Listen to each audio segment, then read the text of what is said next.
Welcome to the Get Published podcast, sponsored by Brodie Consulting Group. To get more information about our coaching, publishing, executive ghostwriting, and podcast production services, go to getpublishedpodcast.com.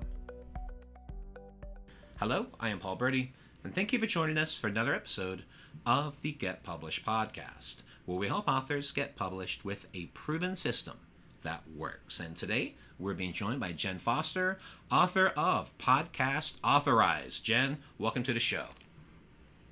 Thanks for having me on. Well, we are thrilled to have you. Are you ready to begin? Yes. All right. Question number one. What is the one piece of advice that you would give to a first-time author who is currently writing their book?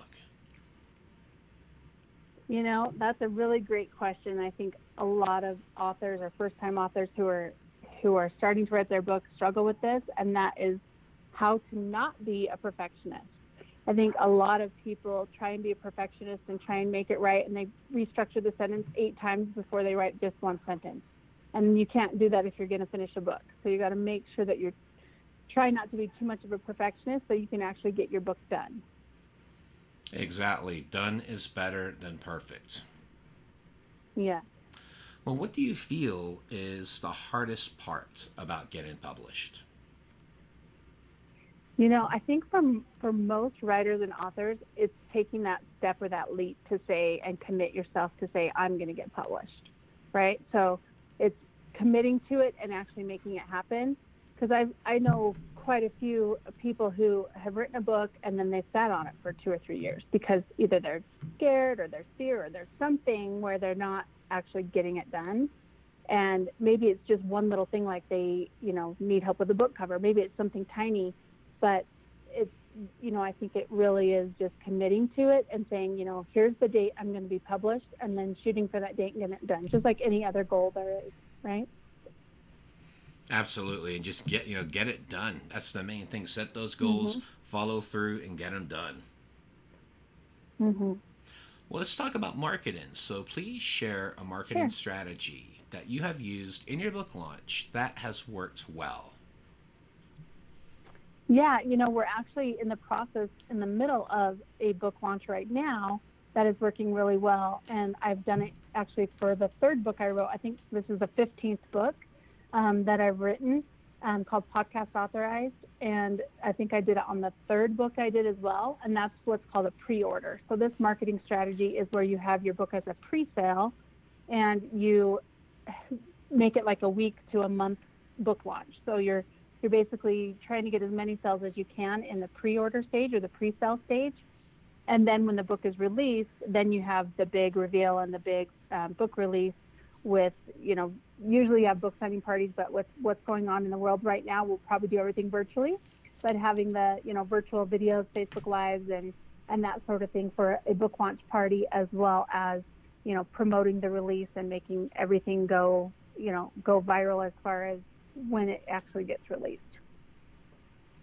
Yeah, I quite like the pre-sale strategy. And another thing, too, it is a challenge right now because everything is virtual. So those traditional book launch in-person parties are not going to happen at least for the next 6 months, even a year, just depending on, how things shape up, because there's a lot of people outside that are out and about and they're not wearing masks. And unfortunately, at the end of the day, it's not about politics. It's just about simple math.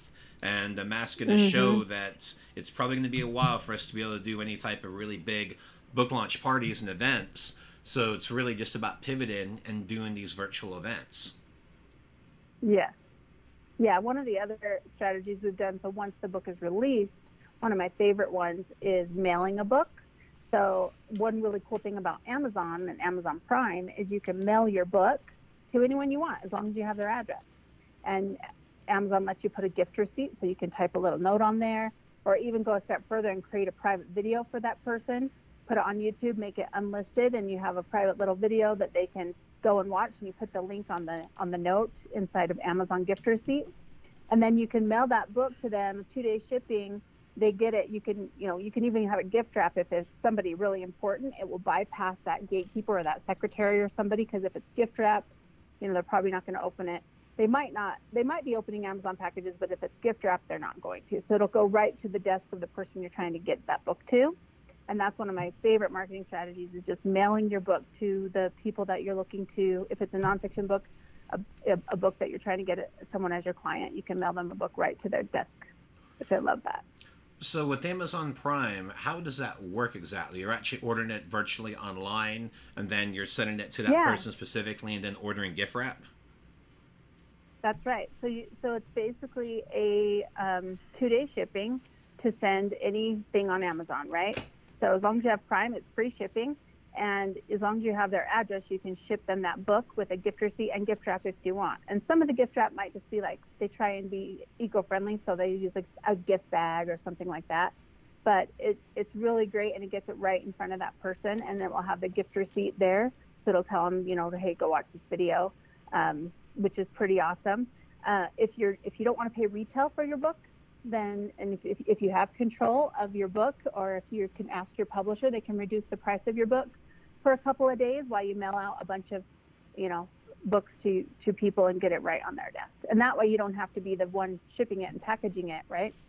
Of course, you could do the same thing by ordering 50 books or 10 books or however many people you have on your list, and then package them up yourself and mail them yourself. And that always works too. And that way you do a hand note instead of, a typed one from Amazon.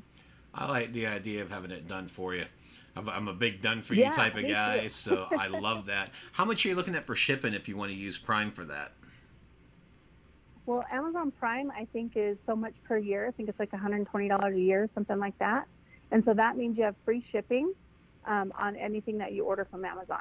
And then, of course, you get free music and free videos and free whatever else they offer at Amazon Prime. It's a lot of stuff. So it's not outside of that. It actually comes with your Prime membership. It comes with your Prime membership, yeah. So it's free shipping, and then it's usually 2-day shipping. With when there's times like what's going on right now, it might be 4 days to a week, but still it's going to get there quickly. I absolutely love that strategy, because there's nothing worse than having a big old box of books that you're having to ship out yourself to anywhere and everywhere. And the fact that you could actually use your Prime membership, have it shipped for free, and then you could actually even knock down the cost of your book to, let's say, $8 or $10, eat royalties for a couple of days, get it all sent out, and you're good to go. Yeah, and what's really cool about that, Amazon's tricky when it comes to pricing. So what happens is sometimes I'll change the price lower so that I can, not have to pay retail for the book, send it out, and then when I'm finished, I put the price back to retail, so put it back to $14.95 or $19.95. And Amazon sometimes will say, hey, this book was a lower price last week. Hey, let's keep it at lower price. So, which is pretty cool, because they'll keep it a lower price even though you increased it. So more people are buying the book because it's discounted, but you get the full royalties for it. So it's pretty cool. Well, speaking of books, I'd like to know, what is your favorite book, and what was the number one thing that you learned from it? My favorite book, there's so many awesome books, and but I would say my favorite book is Think and Grow Rich by Napoleon Hill. And just because I've read it so many times, and I just really love the teachings in it. I mean, it's one that you can read over and over when you're feeling stuck, and it will help you. And, just choosing your own destiny and creating your own life and the world around you. I just really love that book. And for a final question, what is your favorite quote and why? I've always liked the quote, "A smile increases your face value." I thought that was a really fun quote, and I looked it up. I think it was actually Dolly Parton who first said that, but I've just always liked that quote. Just helped me to remember to smile more.